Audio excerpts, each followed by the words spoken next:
支究竟痛唔痛呢？有啲人就話一啲都唔痛，有啲人就話痛到崩潰。我自己就做過4次抽脂，差唔多全身都做過啦。今日就同你哋講下究竟痛唔痛。首先講下手術過程先。我自己呢，因為好驚痛嘅，所以我係揀全麻。個過程呢，就好似瞓咗一覺咁樣，瞓醒呢，就已經做完手術噶啦，係一啲痛感都冇嘅，除咗打針嗰一下。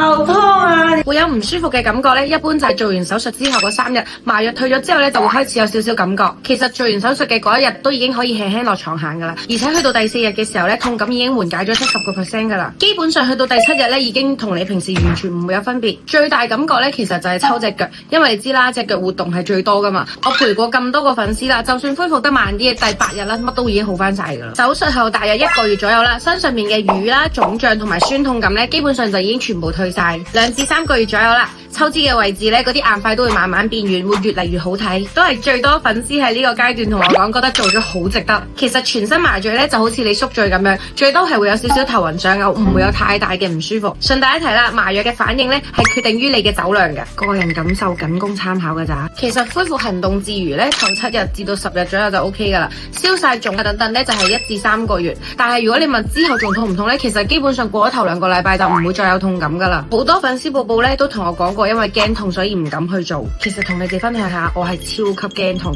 我係連打針都覺得好痛，所以我都忍到嘅話呢，你哋應該都冇乜問題噶啦。最後如果你哋仲有啲咩問題想問，可以留言或者 DM 我噶。拜拜。